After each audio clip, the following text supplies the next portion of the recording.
গত শনিবার সংসদে পেশ হয়েছে 2025-26 অর্থ বছরের কেন্দ্রীয় বাজেট।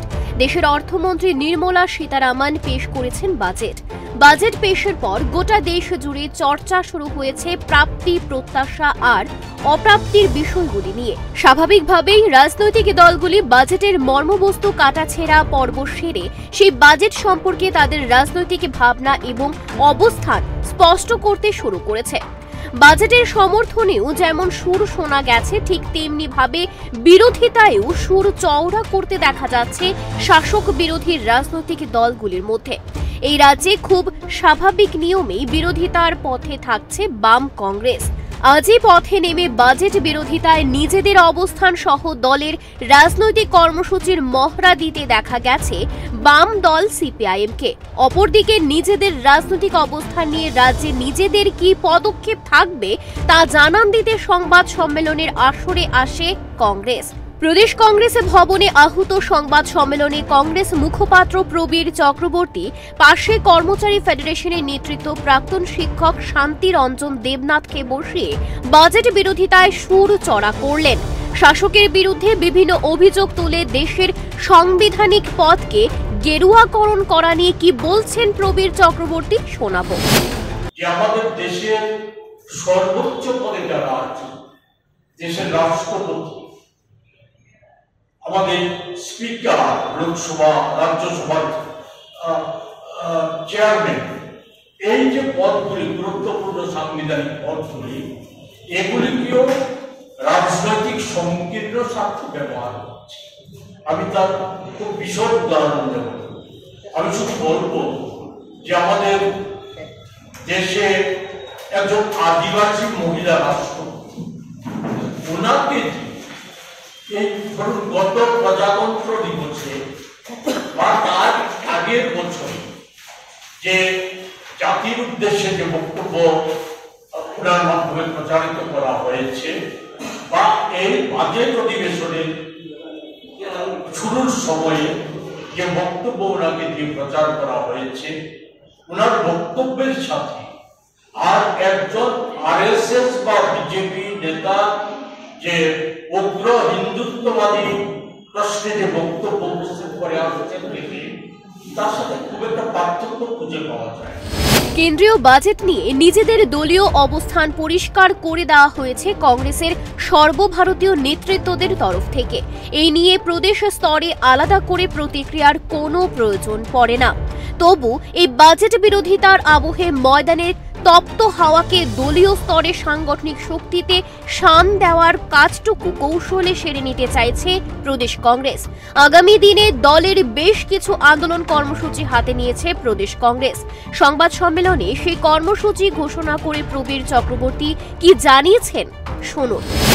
নিজস্ব দাবি দেওয়ার সাথে এই দাবিতেও আমরা রাজ্যব্যাপী আন্দোলনের কর্মসূচি গ্রহণ করেছি। কনভেনশন থেকে আগামী 9 তারিখ আমাদের যে দেশের যে অনগ্রসর শ্রেণী আছে, সেই অনগ্রসর শ্রেণীদের যে সংগঠন, সেই সংগঠনের কনভেনশন আছে তেলিয়াপাড়াতে এবং ধর্মনগরে যে কনভেনশন আছে, তার সাথে সাথে আগামী 16 ফেব্রুয়ারি আমাদের কৃষক এবং শ্রমিকদের যে সংগঠন আছে, সেই অংশের মানুষদের নিয়ে আমাদের কনভেনশন আছে 16 তারিখ তেলিয়াপাড়াতে।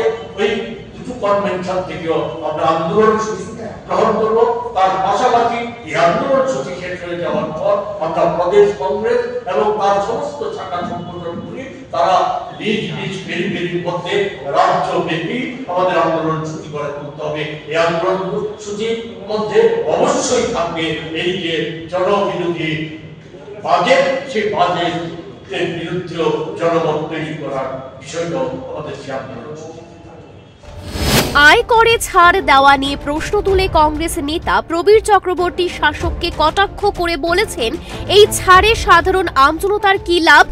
ছাড়ের লাভ হলো কত শতাংশ মানুষের? কি বলছেন প্রবীর চক্রবর্তী শুনুন। 12 লক্ষ টাকা পর্যন্ত বার্ষিক আয়ে আয়কর মুক্ত করে দেওয়া হয়েছে। এতে উপকৃত হবে কত মানুষ?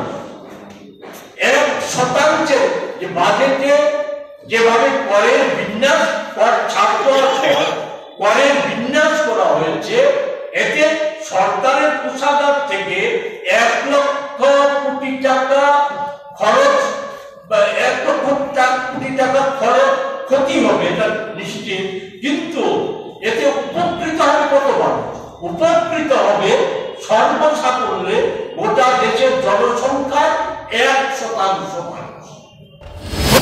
দেশের কেন্দ্রীয় বাজেটের বিরোধিতা করে প্রবীর চক্রবর্তী এই বাজেটকে জুমলা বাজেট বলে আখ্যায়িত করেছেন।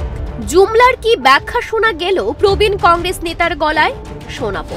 যে বাজেটটা অনেকটা যে তাদের নির্বাচনী প্রতিশ্রুতির মতো হয়ে গেছে। নির্বাচনী প্রতিশ্রুতিকে মোদী সাহারা যেমন নিজেরাই বলেন জুমলা, বাজেটটা অনেকটা এরকম হয়ে গেছে। প্রদেশ কংগ্রেস ভবনে দলের রুটিন মাফিক কর্মসূচি হিসেবে সাংবাদিক সম্মেলনের আসরে বসে নতুন কোনো দিশার পথ বাতলাতে পারেননি কংগ্রেস মুখপাত্র। শুধু কালক্ষেপ করা এবং দীর্ঘ ভাষণই ছিল প্রাপ্তিযোগে। শুধুমাত্র কংগ্রেসের অঙ্গ সংগঠনের কয়েকটি কর্মসূচি ঘোষণাই ছিল মুখ্য বিষয়বস্তু। সংবাদ সম্মেলনে কংগ্রেস জানিয়েছে, বাজেটের বিরোধিতায় ময়দান তপ্ত করতে কংগ্রেস আরও কিছুটা সময় নিচ্ছে। দলের ঘোষিত অঙ্গ সংগঠনের কর্মসূচি পর্ব সাঙ্গ করার পর বাজেটের বিরুদ্ধে ময়দানে নামবে কংগ্রেস। এই দিক থেকে বিরোধিতার আসরে ফের বামেরাই কংগ্রেসের তুলনায় লড়াইয়ের ময়দানে বাজিমাত করতে পেরেছে। কংগ্রেসে যে কংগ্রেসই রয়ে গেছে সেই আপ্ত বাক্যটুকুই ফের প্রমাণ করল প্রদেশ কংগ্রেস। এখন দেখার বিষয়, কংগ্রেস তাদের বিরোধিতার সুর নিয়ে ময়দানমুখী হতে কতটা সময় ব্যয় করে। Bureau report, Times 24।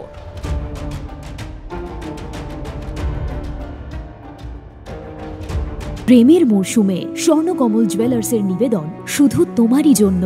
অফারটি চলবে 28 জানুয়ারি থেকে 15 ফেব্রুয়ারি। পান সোনার মজুরিতে 25% ছাড় ও হীরের মজুরিতে 100% ছাড়। লাকি ড্রতে আছে 10টি হোম অ্যাপ্লায়েন্সেস জেতার সুযোগ। চলছে গ্র্যান্ড ডায়মন্ড ফেস্টিভ্যাল। শর্তাবলী প্রযোজ্য।